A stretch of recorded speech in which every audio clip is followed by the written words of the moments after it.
વિશ્વની 7 અજાયબીઓ. 7મા ધોરણનો ભૂગોળનો ક્લાસ ચાલતો હતો. શિક્ષકે દુનિયાની 7 અજાયબીઓની નોંધ કરવાની વિદ્યાર્થીઓને કહી. માંડ કરીને દરેક વિદ્યાર્થીએ નીચે મુજબ 7 અજાયબીઓ લખી. 1 ઇજિપ્તના પિરામિડ, બીજું તાજમહાલ, ત્રીજું પિઝાનો ઢળતો મિનારો, ચોથું પનામા નહેર, પાંચમું એમ્પાયર સ્ટેટ બિલ્ડિંગ, છઠ્ઠું બેબીલોનના બગીચા, સાતમું ચીનની મહાન દિવાલ. શિક્ષકે બધાના કાગળ તપાસ્યા. એમના ધ્યાનમાં આવ્યું એક છોકરી સાવ શાંત બેઠી હતી, કંઈક નંજાયેલી પણ લાગતી હતી. ઉપરાંત એણે પોતાનો કાગળ પણ શિક્ષકને બતાવ્યો નહોતો. કેમ બેટા, કંઈ તકલીફ છે? યાદ નથી આવતું? શિક્ષકે પૂછ્યું. નહીં સર, એવું નથી, પણ મેં 7 અજાયબીઓ લખી છે, એ તો બહુ ઓછી કહેવાય એવું મને લાગે છે. શિક્ષકને નવાઈ લાગી. 7 અજાયબીઓ ભેગી કરવાનું પણ બધાને લોચા પડતા હતા. ત્યાં છોકરી તો ઘણી બધી અજાયબીઓની વાત કરે છે. ચાલ બોલ, જો તે કઈ 7 અજાયબીઓ લખી છે? શિક્ષકે કહ્યું. પેલી બાળકી થોડીક ખચકાઈ, પછી પોતાના કાગળ સામે જોઈ બોલી, મારા માનવા મુજબ વિશ્વની 7 અજાયબીઓ છે. પેલું સ્પર્શવું, બીજું સ્વાદ પારખવો, ત્રીજું જોઈ શકવું, ચોથું સાંભળી શકવું, પાંચમું દોડી શકવું, કૂદી શકવું, છઠ્ઠું હસવું અને સાતમું ચાહવું, પ્રેમ કરવું. શિક્ષક સ્તબ્ધ બની ગયા. ક્લાસમાં પણ શાંતિ છવાઈ ગઈ. એમને થયું કે ભલે ભૂગોળની દ્રષ્ટિએ આ ખોટું હોય, પણ છોકરી જરા પણ ખોટી નથી. આપણે કેટલા બધા આસાનીથી માણસે બનાવેલી નશ્વર વસ્તુઓને અજાયબીઓ ગણી લઈએ છીએ અને ભગવાનની બનાવેલ અદ્ભુત રચનાઓને સામાન્ય ગણતા હોઈએ છીએ. ગુરુ ગુણાનુવાદ. વિતરાગ પ્રભુનો આ તે કેવો શ્રમ!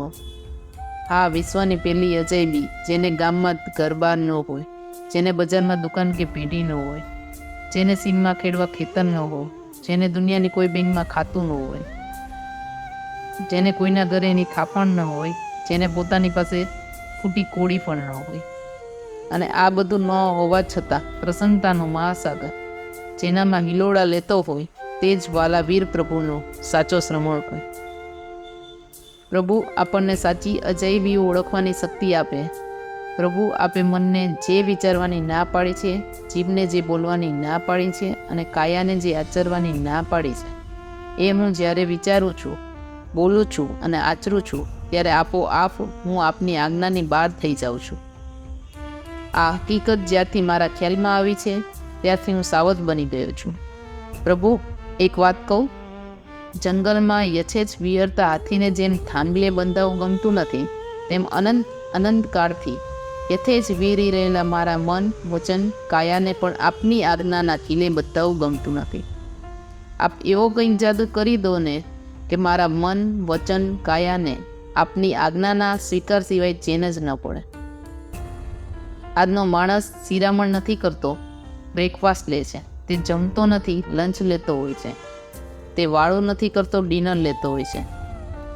લંચનો સમય ખસતો છેક બપોરના 3 વાગ્યા પર પહોંચી ગયો છે અને ડિનરનો સમય 11 વાગ્યા પર. સુવાનો સમય ખબર ન પડે એમ રાતના 1, 2, 3 વાગ્યા પર આવી ગયેલ છે. આ ક્રમ ચાલુ રહે તો ભવિષ્યમાં કદાચ મળસ કે 5 વાગે પથારીમાં સુવાનું ચાલુ થશે. જેટલું જીવન નિયમિત હશે અને ધર્મ માર્ગે ચાલતો, તો જ સુખી થશો. આપણે આપણા સંસ્કાર સાચવશું તો જ સુખી થશું. જ્યાં માતા છે ત્યાં બદ્રી કેદાર છે, કાશી છે, કાબા છે, જેરુસલેમ છે, માતા તીર્થોત્તમ છે. ભોજન શરીરને ટકાવવા માટે અનાસક્ત ભાવે કરવાનું હોય છે. Giving more than you have and expecting nothing but gratitude in return means selflessness.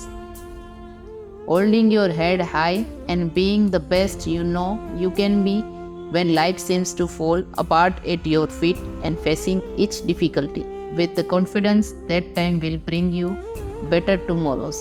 And never giving up means believing in yourself.